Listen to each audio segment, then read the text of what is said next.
नमस्कार मित्रों, आज हम आपको बताते हैं कि कैसे बनता है जन्म कुंडली में धन योग। जी हाँ, जन्म कुंडली में धन योग दूसरे घर के वित्त के घर यानी धन का भाव के रूप में जाना जाता है। 11वां घर भी धन का लाभेश भाव कहा जाता है। इन दोनों घरों का संबंध एक धन योग बनाता है। लगन कुंडली में द्वितीय भाव और पंचम भाव में, नवम भाव और एकादश भाव में या इनका स्वामी कुंडली में जुड़ा हो तो ये धन योग का निर्माण करता है। इसके अलावा कुंडली में द्वितीय भाव का स्वामी होकर के एकादश भाव में और एकादश भाव का स्वामी होकर के द्वितीय भाव में तो धन योग का निर्माण होता है। इन घरों में बृहस्पति और शुक्र जैसे ग्रह भी कर्मशः धन और भौतिक लाभ हासिल करने में बड़ी भूमिका निभाते हैं।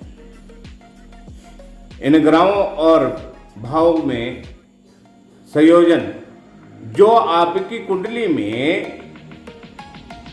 धन का योग निर्माण करता है तो धन का योग का सकारात्मक प्रभाव यदि लगन का स्वामी 10वें भाव में हो तो जातक अपने माता पिता से अधिक धनवान होगा। यदि जातक के 7वें भाव में मंगल या शनि 11वें भाव में केतु को छोड़ करके किसी भी ग्रह के साथ हो तो जातक व्यापार से बहुत धन कमाएगा। यदि केतु को 11वें भाव में रखा जाए तो जातक विदेश में अच्छा धन कमाता है। जातक अपने कड़ी मेहनत और प्रयासों से समृद्धि होगा।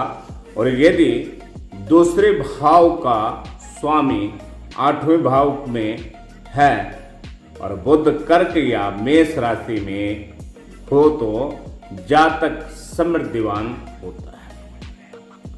यदि जातक कुंडली में सूर्य 5वें घर में भाव में और चौथे मंगल 11वें भाव में बृहस्पति हो तो जातक पैतृक संपत्ति से कमाएगा। यदि जातक की कुंडली से सभी केंद्रों पर ग्रहों का कब्जा हो तो जातक धनवान ही होगा। और जातक धार्मिक साधनों के माध्यम से कमाएगा। और यदि बृहस्पति, बुध और शुक्र किसी भी घर में एक साथ है तो 7वें घर का शनि या मंगल होने का जातक जुए और खेल के माध्यम से कमाएगा। और कुंडली के 10वें भाव का स्वामी बृहस्पति या शुक्र में आ जाए तो जातक पत्नी की कमाई को धन बनाता है, धनवान बनाता है।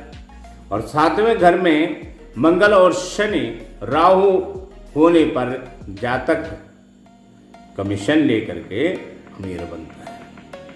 और कुंडली के 6ठे, 8वें और 12वें घर के स्वामी को 6ठे, 8वें और 12वें या 11वें घर के साथ जोड़ने पर जातक अचानक धन लाभ होता है। यदि जातक तुला, मकर और कुंभ राशि से चौथे भाव में हो तो जातक गणितज्ञ, लेखाकार और अनेकों चीजों से धन की प्राप्ति करता है।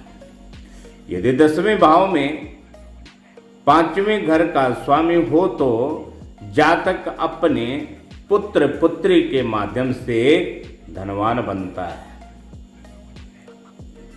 और यदि जातक 10वें 11वें भाव में और चौथवें भाव में और पांचवें भाव में सूर्य बुध हो तो प्रशासनिक चालाकी से धन कमाता है।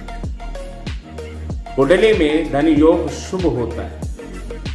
धन योग का एक शुभ योग है और यदि किसी के पास कुंडली में ये योग है तो जातक के लिए बहुत अधिक धन लाएगा।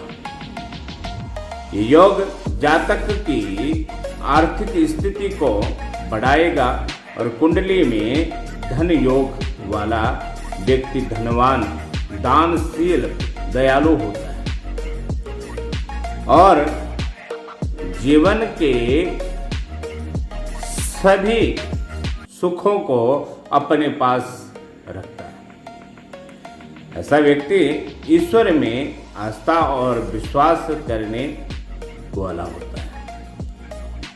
योग केवल आपको धनवान प्राप्ति के बारे में बताता है, बल्कि पैसे बचाने और अनावश्यकता खर्चा से बचने की भी आपको क्षमता भरपूर तरीके से देता है, मजबूत करता है और साथ ही ये आपको उचित निवेश करने में मदद करता है, जो भविष्य में फलदायी परिणाम देता है। बात करते हैं कुंडली में धन योग फलदायी नहीं होता। कुंडली में यदि ग्रह के बीच में एक धन योग बनाता है तो ग्रह की स्थिति में विश्लेषण करना अति आवश्यक है। यदि एक धन योग है तो हालांकि केंद्र और त्रिकोण के स्वामी के साथ बना है, लेकिन ये दुर्बल सक्षम नहीं होता है।